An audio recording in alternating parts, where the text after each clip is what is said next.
नमस्कार विद्यार्थी मित्रांनो, सागर पाटील मॅथ्स अँड रिझनिंग क्लासेसमध्ये आपलं स्वागत आहे. तर बघा, आजच्या लेक्चरमध्ये आपण राज्यसेवेचा जो आपला 2018चा सीसॅटचा पेपर आहे, त्यातले 51 ते 75 मधले जे काय आपले 25 प्रश्न आहेत अंकगणित आणि बुद्धिमत्तेचे ते आज आपण बघणार आहे. तर बघा, असे जे मोठे प्रश्न असतात ते आपल्याला लॉजिकल रिझनिंग वरती विचारले असतात. तर असे मोठे प्रश्न आले की सुरुवातीला प्रश्न वाचून घ्यायचा. का? कारण की पॅराग्राफ मधून आपल्याला गृहीतक विचारायला आहे, निष्कर्ष विचारायला आहे, युक्तिवाद विचारायला आहे का आणखी काय ते आपल्याला त्या प्रश्नामधून कळून जातं. पहा, वरील माहिती संबंधातील उचित अर्थ निर्वचने निवडा. बरं, प्रश्न काय वरती काय दिले बघा. भारतात बनवा या अभियानासंदर्भात लेखकाने नोंदवलेले निरीक्षण अभ्यास. पहा, भारतात बनवा म्हणजेच काय, तर मेक इन इंडिया. चला, काय दिले बघा आता. भारतातील श्रम कायदे आणि श्रमांचा दर्जा उच्च गुणवत्तेच्या औद्योगिक उत्पादनांच्या गरजांशी अजिबात ताळमेळ खात नाहीत. उदाहरणार्थ, 100 पेक्षा अधिक कामगार असलेल्या कारखान्याला वा उद्योगाला कामगार कमी करण्याची परवानगी मिळायला हवी. बघा, आता जी क्वचितच दिली जाते. पुढे काय दिले, यामुळे कंपन्यांना धाडसाने विचार करण्याऐवजी फार काही न करण्याला प्रोत्साहन मिळते. यात भर म्हणून आमच्या कुशल व अकुशल कामगारांकडे आधुनिक उत्पादनांसाठी उपयुक्त क्षमता नसतात. तर बघा, मोठ्या कंपन्यांना थोडक्यात काय दिले, तर कामगार कमी करण्याला मुभा नाही त्यांना. आणि पुढे काय दिले बघा, यात भर म्हणून काय, आमच्या कुशल व अकुशल कामगारांकडे आधुनिक उत्पादनांसाठी उपयुक्त क्षमता नसतात. बघा, आता इथं अकुशल कामगारांकडे फक्त म्हणलेलं नाही, दोन्ही म्हटले, कुशल पण आणि अकुशल पण. दोन्हींकडे काय म्हटले, क्षमता नसतात. पुढे काय दिले, कामगारांचे शिक्षण कमी दर्जाचे असते. तसेच त्यांच्याकडे कारखान्यात लागणारी कामाची शिस्त, बघा कामाची शिस्त नसते. उदयोन्मुख बाजारात व प्रमुख आग्नेय आशियाई देशात भारतातील कामगारांची उत्पादन क्षमता सर्वात कमी आहे. वरील माहिती संबंधातील उचित अर्थ निर्वचने निवडा. पहा, काय दिलं आता पहिलं, श्रमिक कायदे आणि कामगारांची गुणवत्ता हे भारतात बनवा म्हणजे मेक इन इंडिया हे अभियान यशस्वी करण्यासंबंधात अडथळे ठरणारे दोन घटक आहेत. बरोबर आहे बघा. श्रमिक कायदे आणि कामगारांची गुणवत्ता म्हणजे काय, श्रम कायदा आणि श्रमाचा दर्जा. हे पहिले कायदे बरोबर येते. ब काय दिले बघा, दर्जाहीन शिक्षणामुळे आणि कारखान्यात काम करण्यासाठीच्या शिस्तीच्या अभावामुळे भारतातील कामगारांची उत्पादकता किमान आहे. बघा, दर्जाहीन शिस्त, बघा कामगारांचे शिक्षण कमी दर्जाचे आहे आणि काय कामामध्ये शिस्त नाही हे आपल्याला दिलेलं आहे ह्याच्यामध्ये. ब पण बरोबर आहे. क काय दिले बघा, कंपन्या छोटा विचार करून कमी पगारात काम करायला तयार असणारे अकुशल श्रमिक नोकरीला ठेवतात. त्यामुळे भारतातील कामगारांची उत्पादकता किमान आहे. बघा, कुठल्याही कंपनीला जर फायदा करायचा असेल ना, तर कंपनी प्राधान्य कोणाला देणार आहे, कुशल कामगारांना देणार आहे, कुणापेक्षा, अकुशलपेक्षा. त्यामुळे जेव्हा अकुशल कामगारांना ठेवेल असं तिथं आपण नाही म्हणू शकत. हे काय ते चुकतंय. ड काय दिले बघा, आधुनिक उत्पादनांसाठी आवश्यक क्षमता प्राप्त करण्यासाठी सहाय्य देणाऱ्या शिक्षणाची सुविधा आपल्याकडे नाही. तर बघा, कुशल आणि अकुशल कामगारांकडे शिक्षण जे आहे ना, ते कमी दर्जाचं आहे. आपल्याकडे बघा, शिक्षणाच्या सुविधा आपल्याकडे नाहीत असं त्याचा अर्थ होत नाही. ठीक आहे बघा. त्यामुळे ड काय ते चुकतंय. आता उत्तर काय निघेल बघा याच्यामध्ये. फक्त अ व ब दिलेली माहिती सुसंगत आहे. Option number 4. ठीक आहे. चला, पुढचा क्वेश्चन बघू आता.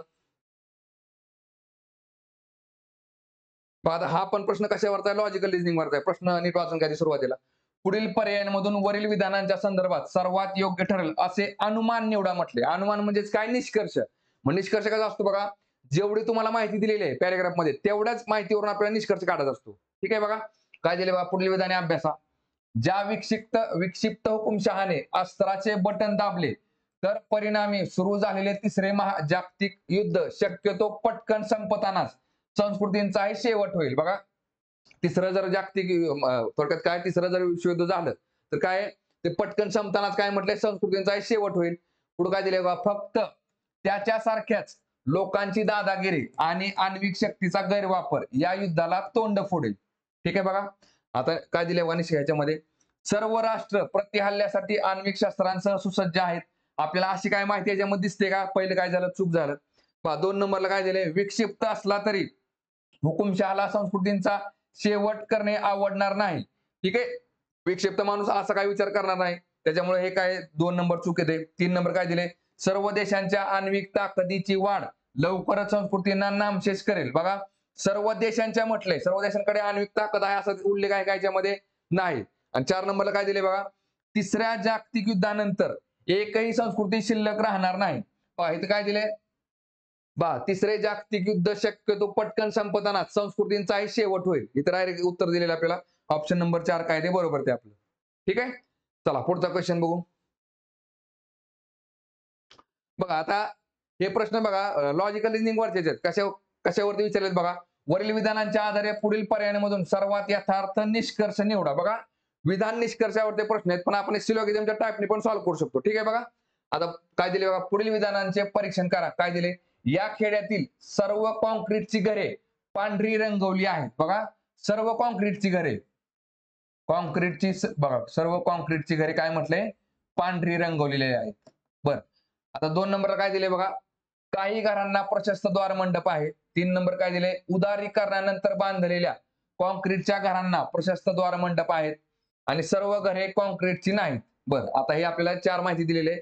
आपण सिलोगिझमने पण सॉल्व्ह करू शकतो, पण स्टेटमेंट आणि निष्कर्ष असल्यामुळे डायरेक्ट आधी निष्कर्ष वाचून घ्या आणि ह्या निष्कर्ष डायरेक्ट यातून कॅन्सल होत असेल तर आपण उत्तर सॉल्व्ह करू शकतो. काय दिले बघा, या गावात काही पांढरी कॉन्क्रीटची घरे, बघा या गावात काही पांढरी कॉन्क्रीटची घरे प्रशस्त द्वारमंडप असलेली आहेत. ठीक आहे बघा. आता काय दिले बघा सुरुवातीला, या खेड्यातील सर्व कॉन्क्रीटची घरे पांढरी रंगवलेली आहेत. याचा अर्थ काय, प्रत्येक कॉन्क्रीटचं घर कसं आहे, पांढऱ्या कलरचं. ठीक आहे. इथं काय म्हटलंय, या गावातील काही पांढरी कॉन्क्रीटची घरे. बरं पुढे काय म्हटलंय बघा, आता काही घरांना प्रशस्त द्वारमंडप आहे. ठीक आहे बरोबर. खाली काय दिले, उदारीकरणानंतर बांधलेल्या कॉन्क्रीटच्या घरांना प्रशस्त द्वारमंडप आहे. म्हणजे बघा आणि क चेक केलं तर आपल्याला काय दिसते बघा, या गावात काही पांढरी कॉन्क्रीटची घरे प्रशस्त द्वारमंडप असलेले आहेत. ठीक आहे. आणि क वर्ण आपण सांगू शकतो. आता 2 नंबर काय दिले बघा, या गावात फक्त कॉन्क्रीटची घरे आहेत. आता बघा बरं हे जर बरोबर आलं तर 2 नंबर काय दिसते बघा, या गावात काय म्हटले, फक्त कॉन्क्रीटची घरे आहेत. ड चेक करा, ड काय म्हटले बघा, सर्व घरे कॉन्क्रीटची नाहीत. सर्व घरे कॉन्क्रीटची नाही, त्याचा अर्थ काय, इतर पण घरे आहेत. याचा अर्थ काय बघा, या गावात फक्त कॉन्क्रीटची घरे आहेत, हे काय ते चुकतंय. बरं पुढे काय दिले बघा, आणखी 3 नंबर, बहुतेक कॉन्क्रीटची घरे उदारीकरणानंतर बांधलेली आहेत. बरं आता हे तात्पुरतं बाजूला ठेवू आपण. 4 नंबर काय दिले बघा, जी घरे कॉन्क्रीटने बांधलेली नाहीत, बघा जी घरे कॉन्क्रीटने बांधलेली नाहीत त्यांना प्रशस्त द्वारमंडप असू शकत नाही म्हटले, असू शकत नाही. बघा इथं काय म्हटले, काही घरांना प्रशस्त द्वारमंडप आहेत. ठीक आहे. आणि पुढे काय दिले, उदारीकरणानंतर बांधलेल्या कॉन्क्रीटच्या घरांना प्रशस्त द्वारमंडप आहेत. ठीक आहे. कॉन्क्रीट मध्ये पण काय बघा, जी 1991 नंतर उदारीकरणानंतर जी घरं बांधली त्यांना फक्त काय तर प्रशस्त द्वारमंडप आहे. पण याचा अर्थ असा नाही की फक्त कॉन्क्रीटच्या घरांना प्रशस्त द्वारमंडप आहे. तर हे काय ते बघा, जी घरे कॉन्क्रीटची बांधलेली नाहीत त्यांना प्रशस्त द्वारमंडप असू शकत नाही, हे काय ते चुकतंय. आणि इथे काय म्हटलंय बघा, बहुतेक शब्द वापरलाय, बहुतेक कॉन्क्रीटची घरे उदारीकरणानंतर बांधलेली आहेत. बघा बहुतेकच्या ऐवजी काही कॉन्क्रीटची घरे उदारीकरणानंतर बांधलेली आहेत असं जर असतं ना, तर आपण काय केलं असतं, बरोबर म्हणलं असतं. इथं बहुतेक शब्द वापरल्यामुळे काय ते चुकतंय. ठीक आहे. आणि इथं आपण विचार करावा, सर्वात यथार्थ निष्कर्ष, सर्वात जास्त जवळचा निष्कर्ष कुठला दिसतो आपल्याला, ऑप्शन नंबर पहिला. ठीक आहे. चला पुढचा क्वेश्चन बघू आता. बघा हा पण प्रश्न आपल्याला कशावरती विचारलेला आहे, विधान आणि निष्कर्षावरती विचारलाय. काय दिले बघा याच्यामध्ये, पुढे दिलेल्या 3 विधाने व त्याखालील निष्कर्ष अभ्यासा व विधानांच्या आधारे तर्कदृष्ट्या यथार्थ निष्कर्षाचा पर्याय निवडा. चला पहिलं काय दिले बघा, धन्वंताखेरीज कोणालाही वातानुकूलित वाहने परवडत नाहीत. बघा वातानुकूलित म्हणजे काय, ज्या गाड्यांना एसी आहे अशा गाड्या फक्त कोणाला परवडतात, तर श्रीमंत लोकांना परवडतात. ठीक आहे. बघा थोडक्यात काय मग, वातानुकूलित वाहने, बघा वातानुकूलित म्हणजेच काय, एसी गाड्या, या वातानुकूलित वाहने घेणारे सगळे कोण आहेत, तर धन्वंत आहेत. ठीक आहे बघा. बर आता पुढे काय दिले बघा, वातानुकूलित वाहनाने प्रवास करणाऱ्यांपैकी काहींना प्रदूषित हवेपासून संरक्षण मिळते. बघा आता जे काय वातानुकूलित, जे काय श्रीमंत लोक वातानुकूलित म्हणजे एसीच्या गाड्या वापरतात त्यातल्या काहींना काय म्हटले बघा, प्रदूषित हवेपासून संरक्षण मिळते. आणि परत 3 नंबरला काय दिले, वातानुकूलित वाहनाने प्रवास करणाऱ्यांपैकी काहींना आरोग्याच्या समस्या नसतात. आणि परत काय दिले बघा, जी काय लोक एसीच्या गाड्या वापरतात त्यांच्यापैकी काहींना आरोग्याच्या समस्या नसतात. बरं आता ह्याच्यावर आपल्याला निष्कर्ष काय काय दिले बघा, पहिला निष्कर्ष काय दिलाय, वातानुकूलित रहित. बघा आता इथे काय म्हटले, रहित म्हणजेच काय, ज्या गाड्यांना एसी नाहीत.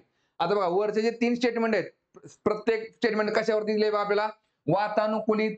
बघा इथं परत काय दिले, वातानुकूलित, आणि इथं पण काय दिले, वातानुकूलित. म्हणजे ज्या गाड्यांना एसी आहेत अशा गाड्यांबद्दल माहिती दिलेली आहे. त्यामुळे ज्या गाड्यांना एसी नाही अशांबद्दल आपल्याला माहिती दिली आहे का इथं नाही, त्यामुळे हा निष्कर्ष काय चुकतो. काय दिले बघा, वातानुकूलित रहित वाहनाने प्रवास करणाऱ्यांना हवा प्रदूषणाचा त्रास होत नाही, काय ते चुकतंय. निष्कर्षाचा अर्थच काय असतो, जेवढं विधान आहे विधानात दिलेलं तेवढं आपल्या निष्कर्षामध्ये आलं पाहिजे. ब काय दिले बघा, सर्व धनवंत वातानुकूलित वाहनाने प्रवास करत नाहीत. बघा आता थोडक्यात काय बघा, सगळे सगळे श्रीमंत लोक काय म्हटले, एसी गाड्याने प्रवास करत नाहीत. बघा बघा एसी गाड्याने प्रवास करणारे सगळेजण श्रीमंत आहेत. ठीक आहे बघा, पण सगळेच्या सगळे श्रीमंत एसी गाडीने प्रवास करतात का, त्यातले काही जण करतात हे आपल्याला माहिती नाही. त्याच्यामुळे ह्याच्यावर आपण निष्कर्ष काढू शकत नाही. ठीक आहे, चला काय दिले बघा, सर्व धनवंतांना आरोग्याच्या समस्या नसतात. बर आता इथे काय दिले बघा, वातानुकूलित वाहनाने प्रवास करणाऱ्यांपैकी काहींना आरोग्याच्या समस्या नसतात. किती जणांना म्हटले, काहींना आरोग्याच्या समस्या नसतात. इथं काय म्हटले, सर्व. बरं आता वातानुकूलित वाहनाने प्रवास करणारे म्हणजेच कोण झाले, धनवंत. ठीक आहे बघा, थोडक्यात काय, धनवंतांपैकी काहींना आरोग्याच्या समस्या नसतात असं बघा. आणि काय म्हटले, सर्व धनवंतांना आरोग्याच्या समस्या नसतात. मग हे काय ते बघा, काय ते चुकतंय. ठीक आहे बघा. बरं आता परत काय दिले, काय दिले, वातानुकूलित वाहनाने प्रवास करणारे सर्व धनवंत असतात. हे मात्र काय ते 100% बरोबर आहे. इथं वाक्य काय दिले बघा, धनवंताखेरीज कोणालाही वातानुकूलित वाहने परवडत नाहीत. म्हणजे श्रीमंत व्यक्तीशिवाय कुणालाच एसीच्या गाड्या परवडत नाहीत. आणि इथं काय म्हटले, वातानुकूलित वाहनाने प्रवास करणारे सर्व धनवंत असतात. म्हणजे एसी गाडीने प्रवास करणारे सर्व श्रीमंत असतात. तर काय ते बरोबर येते. म्हणजे आपलं उत्तर काय असेल बघा, फक्त ऑप्शन नंबर 3. ठीक आहे, चला पुढचा क्वेश्चन बघू आता.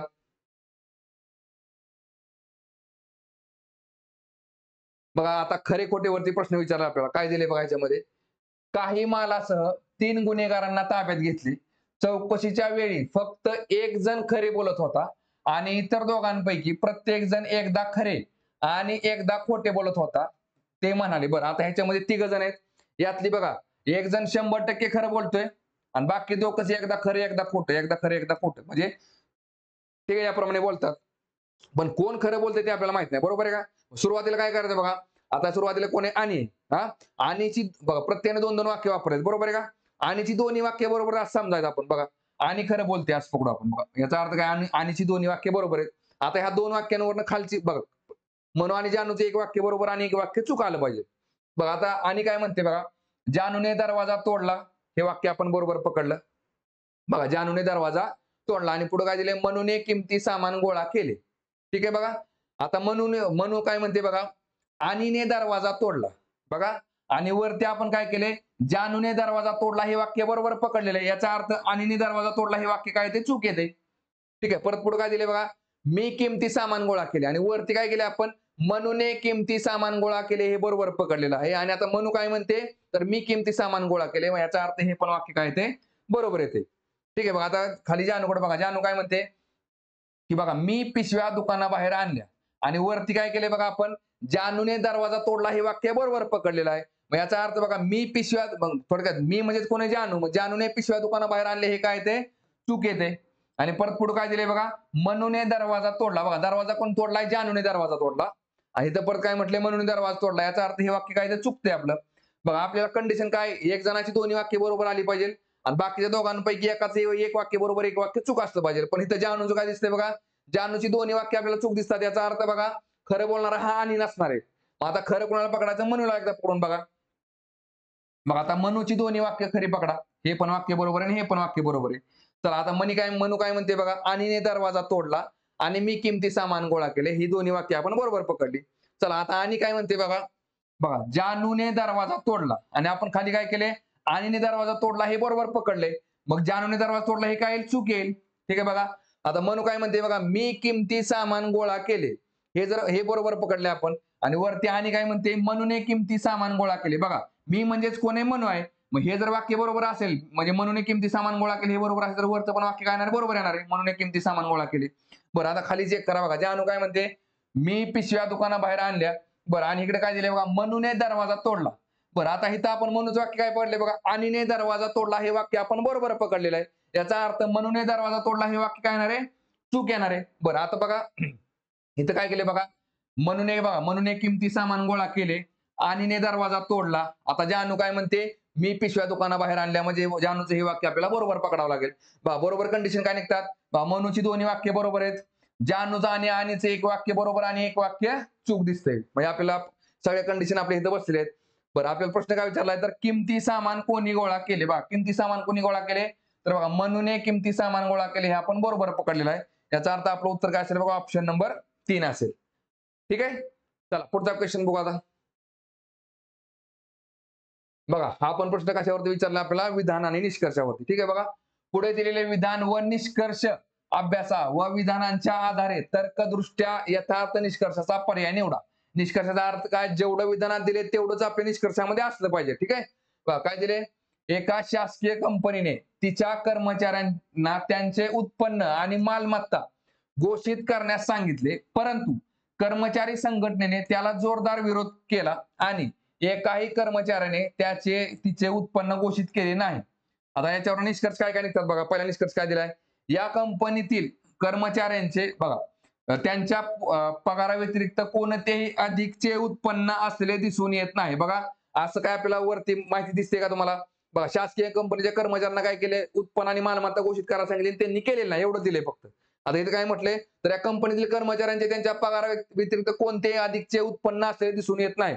असा कुठं आपल्याला विधानामध्ये निष्कर्ष उल्लेख केलेला आहे का? त्यांनी नाही. तेव्हा पहिलं काय झालं, चूक झालं. 2 नंबर काय दिले बघा, सर्व वरिष्ठ अधिकाऱ्यांनी आपले उत्पन्न आधी घोषित करावे अशी कर्मचारी संघटनेची इच्छा आहे. अशी इच्छा आहे तर कुठं विधानामध्ये दिसते का आपल्याला? नाही. त्याच्यामुळे हे पण काय झालं, चूक झालं. याचा अर्थ दोन्ही निष्कर्ष काय चुकीचे आपले. बघा काय निघाले इकडं, बघा कोणताही एक किंवा 2 निष्कर्ष लागू नाही, ऑप्शन नंबर 4. ठीक आहे बघा. चला पुढचा क्वेश्चन बघू. बघा हा पण प्रश्न कशावरती विचारलाय आपल्याला, तर खरे आणि खोटेवरती विचारलाय बघा. बरं आता जेव्हा शर्यतीत जिंकण्यासंबंधाने चौकशी केली तेव्हा पिया, दिया आणि निया यांनी पुढील विधाने केली. बघा विधाने वाचायच्या आधी आपल्याला कंडिशन वाचावं लागतील. कंडिशन काय दिले, जर फक्त एक व्यक्ती नेहमी खोटे बोलत असेल तर कोणी शर्यत जिंकली. बघा आता यातली 2 व्यक्ती खरे बोलतात. बघा 2 व्यक्ती काय करतात, खरे बोलतात आणि एक व्यक्ती काय करते, खोटं बोलते. ठीक आहे बघा.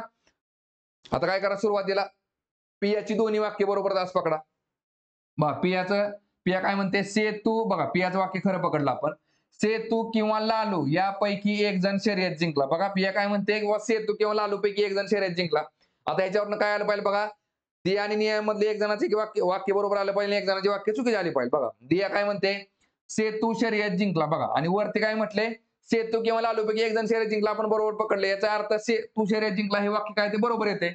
बरं आता निया काय म्हणते बघा, निया म्हणते सेतू किंवा लालू यापैकी एकानेही शर्यत जिंकली नाही म्हटलेले. बघा हे वाक्य बरोबर काय निघते, चुकीचं निघते. याचा अर्थ बघा पहिली 2 वाक्य बरोबर आली आणि शेवटचं वाक्य चूक येते आपलं. ठीक आहे. बरं आता प्रश्न काय दिला आपल्याला, जर फक्त एक व्यक्ती नेहमी खोटं बोलत असेल तर कोणी शर्यत जिंकली. शर्यत जिंकणारा कोण दिसतंय बघा तुम्हाला, तर सेतू शर्यत जिंकला. उत्तर काय असेल आपलं, ऑप्शन नंबर पहिला. ठीक आहे. चला पुढचा क्वेश्चन बघू आता.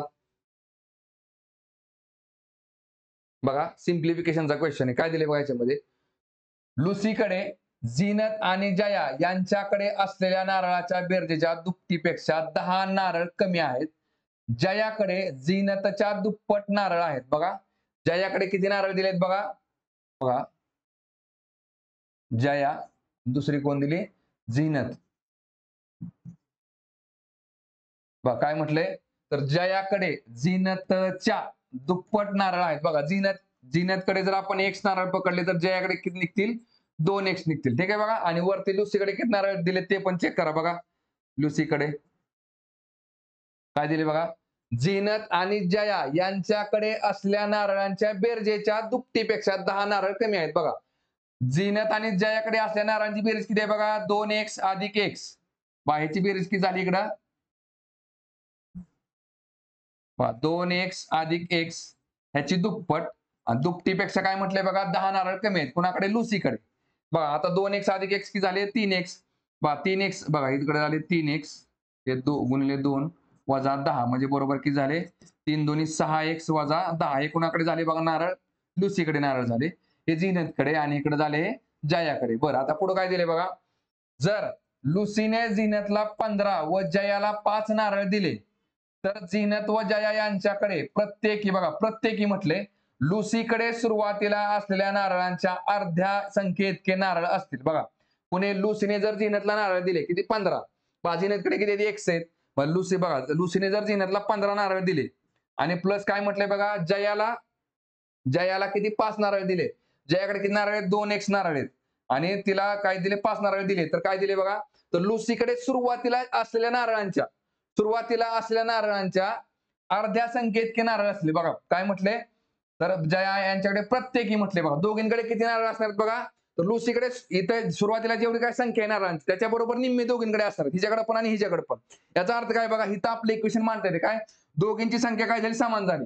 1 अधिक 15 इज इक्वल टू 2 1 अधिक 5. ही संख्या किती आहे बघा, तर लुसीकडे जेवढे नारळ आहेत सुरुवातीला त्याच्याबरोबर निम्मी संख्या ही पण आणि ही पण, हे दोन्ही काय झाले मग समान झाले, म्हणून आपण इथे काय केलं, इज इक्वल टू केलं. इथं आपल्याला डायरेक्ट एक्स व्हॅल्यू कळून जाते बघा.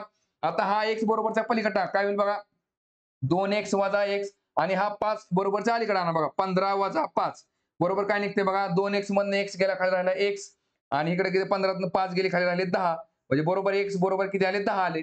पण प्रश्न काय विचारला आपल्याला, तर झिनतकडे सुरुवातीला असलेल्या नारळांची संख्या दर्शवणारा पर्याय निवडा. बघा झिनतकडे किती नारळ आहेत बघा सुरुवातीला, तर x नारळ आहेत आणि x ची व्हॅल्यू किती आहे बघा 10. x इज इक्वल टू किती आला 10, म्हणजे आपलं उत्तर किती असेल बघा, ऑप्शन नंबर 1. बघा दोन्ही जरी चेक केलं तुम्ही तर बघा, आता झिनतकडे 10 आले, जयाकडे किती आले बघा 20 आले आणि लुसीकडे किती नारळ असतील बघा, 6x म्हणजे किती झाले बघा 60, 60 वजा 10 किती झाले 50, म्हणजे याकडे किती झाले 50. आणि आपल्याला काय म्हटले बघा, ज्या वेळेस बघा लुसी झिनतला 15 आणि जयाला किती 5 नारळ देते, त्यावेळेस काय दोघींकडे लुसीकडे जेवढे नारळ आहेत त्याच्या निम्मे निम्मे नारळ होणार आहेत बघा. बरोबर काय निघते, x बरोबर किती झाले 10, 10 आणि 15 झाले 25, बरोबर 50च्या निम्मे 25 आहेत आणि बघा 2x म्हणजे किती झाले 20 अधिक 5 25, म्हणजे बरोबर 50च्या निम्मे 25 आहेत का, तर आहेत, म्हणजे आपलं बरोबर येते ऑप्शन नंबर काय ते पहिला. म्हणजे बाकीचे ह्याचा काय संबंध येत नाही इक्वेशन सॉल्व्ह करायचा, फक्त एवढ्यावरून आपलं उत्तर निघून जाते, कशावरनं, एवढ्यावर. ठीक आहे, चला पुढचा क्वेश्चन बघू आता. तर बघा आता काय दिले बघा प्रश्नामध्ये, शहर ए पासून शहर बी चे 2 तिकिटांचे बघा, शहर ए ते बी ते काय म्हटले बघा 2 तिकिटांचे, चला 2 तिकिटांचे आणि शहर ए ते सी चे 3 तिकिटांचे एकूण बस भाडे 77 रुपये आहे बघा. आणि ए ते सी चे किती आहे बघा, 3 तिकिटांचे एकूण भाडे किती आहे बघा, तर 77 रुपये.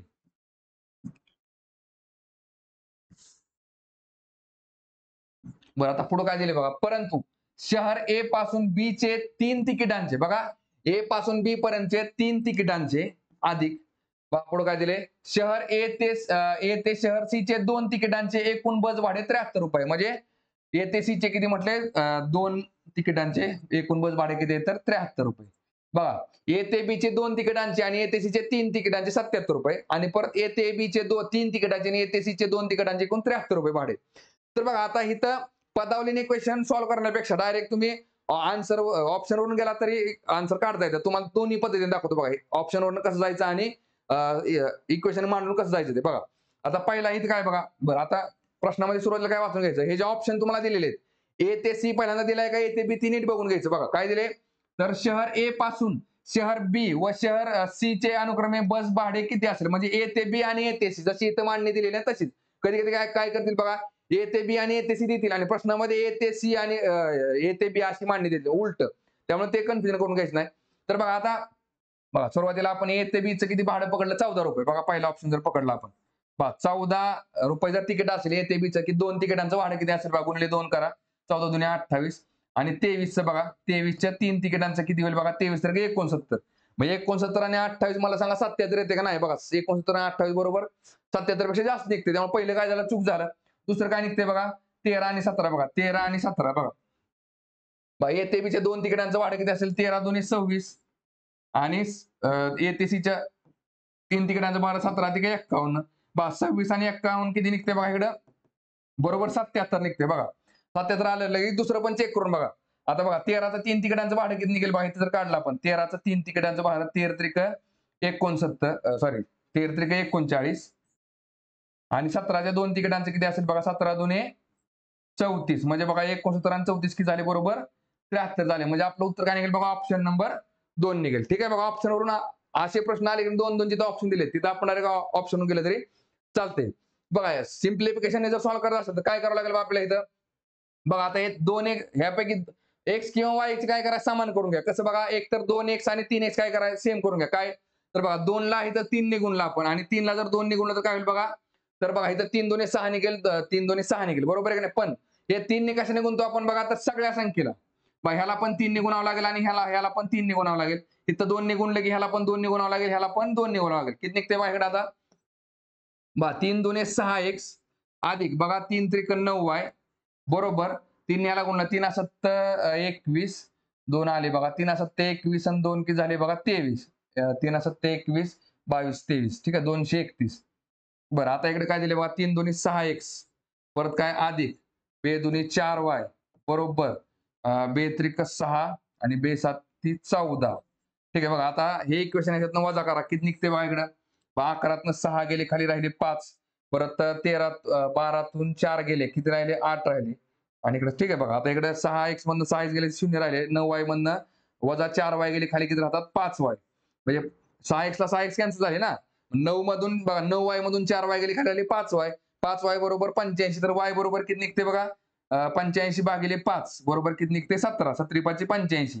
मग बघा आपण y कशाला पकडले a ते c चं भाडं पकडले y 17 कुठे दिसतंय बघा तुम्हाला इथं बघा फक्त ऑप्शन 2 मध्ये काय निघते y चं भाडं 17 निघते बरोबर आहे की नाही इथं 17 व्हॅल्यू आली कशाची y ची x ची व्हॅल्यू काढायला काय करावं लागेल मग डायरेक्ट हे कुठल्या पण एका इक्वेशन मध्ये y ची व्हॅल्यू टाकून द्या बरोबर x ची व्हॅल्यू निघून जाईल आपली बरोबर आहे का इथं जर तुम्ही आता काय केलं 17 जर टाकलं किती निघते बघा इकडे 17 त्रिक 51 आलं बरोबर आहे का 17 त्रिक इथं झालं 51 इकडे किती आले बघा हे 2x 2x अधिक 51 बरोबर किती झाले 77 मग हे 2x जागेला ठेवा आणि 51 बरोबरच्या पलीकडे टाका ठीक आहे बघा आपल्याला बरोबर 2x बरोबर किती निघेल बघा 77 वजा 51 बरोबर किती निघते बघा किती निघते 26 26 म्हणजे काय निघाला x बरोबर किती आला 13 x बरोबर 13 निघते ठीक आहे म्हणजे ऑप्शन नंबर किती निघते आपला 2 ठीक आहे चला पुढचा क्वेश्चन बघू आता तर बघा हा जो प्रश्न आहे तो कशावरती विचार आपल्याला लसावी मासावी चॅप्टर वरती विचारला काय दिले बघा याच्यामध्ये 102 सेंटीमीटर 136 सेंटीमीटर 153 सेंटीमीटर व 289 सेंटीमीटर लांबी असलेल्या 4 कांबी आहेत कांबी बघा परत काय दिले बघा सगळ्या कांबींचे समान कमाल लांबीचे तुकडे केले बघा काय म्हटले समान कमाल लांबीचे तुकडे केले ठीक आहे बघा तर सर्व कांबीच्या एकूण तुकड्यांची संख्या दर्शवणारा पर्याय निवडा बघा आता ह्याच्यामध्ये तुम्हाला काय विचारले तर तुकड्यांची संख्या विचारलेली आहे ठीक आहे बघा आपल्याला दंड लसावी पण विचारला नाही दंड मासावी पण विचारला नाही पण कसं काढायचं बघा मासावी काढून आपलं उत्तर काढावं लागते बघा आता लक्षात घ्या 102 सेंटीमीटरची एक कांब आहे 102 परत 136 सेंटीमीटरची परत 153 आणि इकडे किती 289 सेंटीमीटरची आता ह्याचं काय म्हटलंय बघा लांबी असलेल्या 4 कांबी आहेत सगळ्या कांबींचे समान कमाल लांबीचे म्हणजेच काय ह्याचा मासावी किती निघतोय बघा मासावी जर काढला तर काय निघेल बघा बघा 17चा पाडा आहे बघा 17 सक्क 2 दर्शे बघा 17 8 36 17 9 53 आणि 17चा वर्ग किती आहे बघा 289 म्हणजे 17 गुणिले 17 किती झाले 289 झाले बघा आता 102 सेंटीमीटरची जर कांबा असेल तर त्याचा आपण सगळ्यात मोठी तुकडा कितीचा पाडू शकतो पहिला आपण 17 सेंटीमीटर तुकडा पाडू शकतो आणि 17 सेंटीमीटरचे 102 सेंटीमीटर मध्ये 6 तुकडे होतील बघा 136 सेंटीमीटर मध्ये 8 तुकडे होतील 153 मध्ये 9 तुकडे होतील आणि 289 मध्ये 17 तुकडे होतील ठीक आहे आणि प्रश्न कुठे विचारला आपल्याला सर्व कांबींच्या एकूण तुकड्यांची संख्या दर्शवणारा पर्याय निवडा म्हणजे मासा विचारला ह्या तुकड्यांची संख्या विचारली कशाची ह्याची किती निघते बघा 6 अधिक 8 अधिक 9 अधिक 17 किती निघते बघा 6 आणि 8 8 आणि 6 14 14 9 झाले 23 आणि 17 बरोबर किती झाले 40 म्हणजे आपलं उत्तर किती असेल बघा ऑप्शन नंबर 3 ठीक आहे चला पुढचा क्वेश्चन बघू आता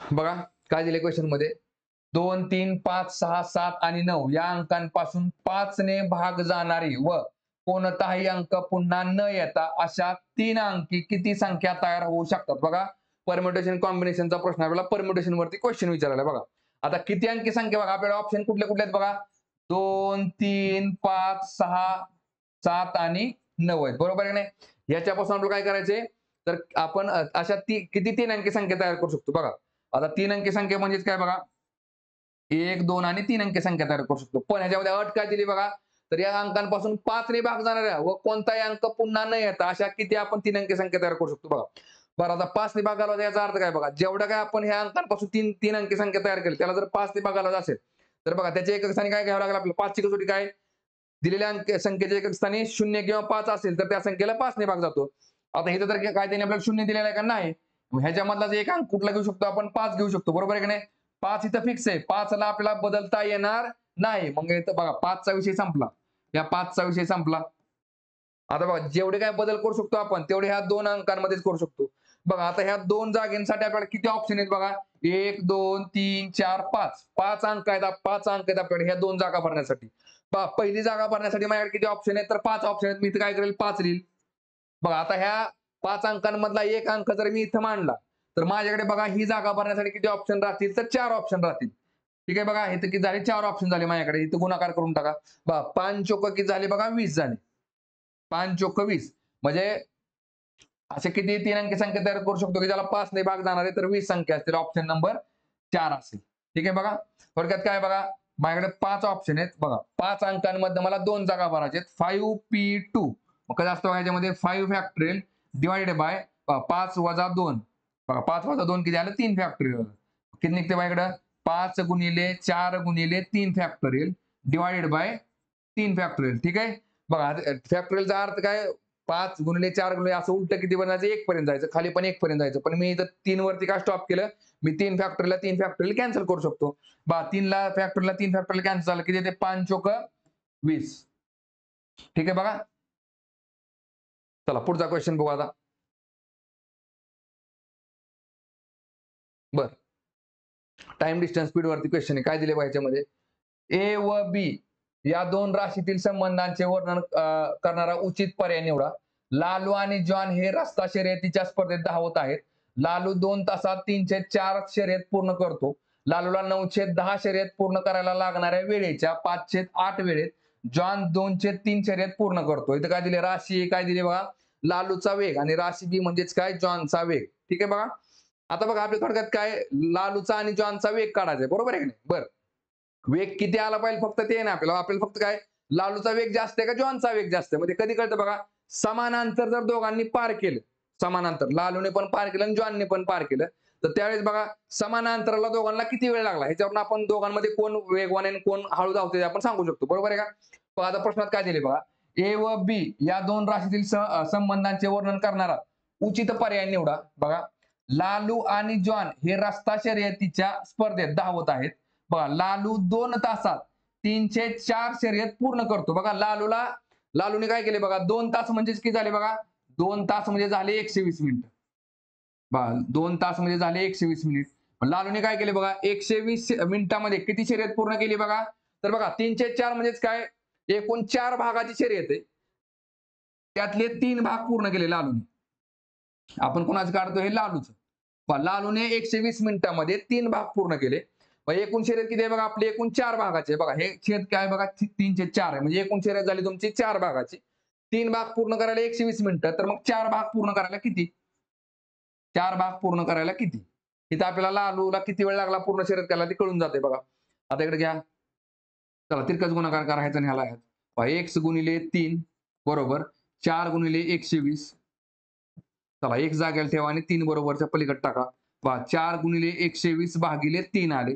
चला किती येते बघा 3 एके 3 3 चोक 12 म्हणजे बरोबर झाले 4 चोक 16 म्हणजे 160 मिनिट झाले. ठीक आहे लालूला शर्यत पूर्ण करायला किती वेळ लागतात 160 मिनिटं लागतात.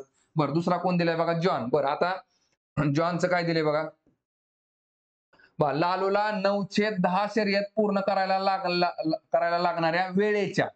आता लक्षात घ्या लालूला एकूण शर्यत पूर्ण करायला किती वेळ लागले 160 मिनिटं लागली बरोबर आहे की नाही 160 मिनिटं लागली आणि काय म्हटले लालूला 910 शर्यत पूर्ण करायला. बघा 10 भाग पूर्ण करायला जर लालूला 160 मिनिटं लागत असतील तर 9 भाग पूर्ण करायला किती बाबा लालूला बघा थोडक्यात काय 160 चा 910 काढा. बघा लालूला 910 शर्यत पूर्ण करायला म्हटले बरोबर आहे की नाही म्हणणं बघा 10 भागाला जर 160 मिनिटं लागत असतील तर बघा टोटल पूर्ण शर्यत करायला जर 160 मिनिटं लागत असतील तर त्यातला 9 बघा 910 शर्यत पूर्ण करायला वेळेच्या पण 910 भागच लागणार आहे बरोबर आहे की नाही.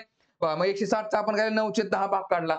बघा लालूला 910 शर्यत पूर्ण करायला लागणाऱ्या वेळेच्या बघा इथं काय केलं 160 मिनिटाचा 910 जो काही भाग असेल तो निघेल त्या वेळेच्या काय म्हटलंय बघा 508 वेळेत म्हणजे इथं जे काय उत्तर निघेल त्याच्या 508 वेळेत त्याच्या 508 वेळेत काय म्हटलंय बघा जॉन 203 शर्यत पूर्ण करतो. मग जॉन किती शर्यत पूर्ण करतो बघा तर जॉन हा 2 भाग शर्यत पूर्ण करतो आणि जॉनला किती शर्यत पूर्ण करायची 3 भाग पूर्ण शर्यत करायची. ठीक आहे बघा. बघा बघा लालूला जेवढा वेळ लागला त्या वेळेच्या 9/10 शर्यत पूर्ण करायला जेवढा वेळ लागला त्याच्या 5/8 वेळेत काय करतोय बघा, जॉन 2 भाग पूर्ण करतोय. आणि जॉन एकूण शर्यत किती आहे बघा, त्याची 3 भागाची शर्यत आहे. 3 भागाची. इकडे एक्स करा. चला इथं किती वेळ लागतो बघा, तिरकस गुणाकार करा. बघा एक्स गुणिले 2, एक्स गुणिले 2 बरोबर किती निघते बघा इकडं, 3 गुणिले 160 गुणिले 9/10 गुणिले 5/8 बघा किती निघते आता इकडं. चला शून्याला शून्य गेले बघा, 8 1 8, 8 दुने 16. बर आता हे काय करा, एक जागेला तेव्हा 2 पलीकडे टाका. बाकी निघते 3 गुणिले 2 गुणिले 9 गुणिले 5 भागिले किती आलं बघा, 2 आलं. पहा 2 ला 2 कॅन्सल, किती निघते बघा, 5 त्रिक 15, 15 9 35 असे म्हणजे बरोबर किती झाली, 135 मिनिटं लागतील. कुणाला, जॉनला. बघा लालूला किती वेळ लागतो, 160 मिनिट लागतात. आणि जॉनला किती लागतात, तर 135 मिनिट. बघा 135 मिनिट. आता लक्षात घ्या, जर शर्यत सेमच असेल, अंतर सेमच असेल, तर मग बघा लालूला जर जास्त वेळ लागत असेल तर लालूचा वेग कसा आहे बघा, लालूचा वेग कमी आहे. आणि बघा जॉनला जर वेग कमी लागत असेल तर जॉनचा वेग काय आहे, तर जास्त आहे. वेग कसा आहे त्याचा, जास्त आहे. म्हणजे बरोबर काय निघते बघा ह्याच्यामध्ये आपल्याला. चला आता एवढं कळलं आपल्याला, राशी ए राशी बी पेक्षा लहान आहे किंवा राशी बी ही राशी ए पेक्षा जास्त आहे. बघा काय दिले बघा पहिलं, आता दोन्ही राशी समान आहेत का, तर नाही, दोन्ही राशी समान नाहीत. बरं राशी ए ला, बरं आता इथं वेग म्हटल्या, लालूचा वेग दिलेला आहे. राशी ए म्हणजे काय, लालूचा वेळ नाही, लालूचा वेग आहे, लक्षात घ्या.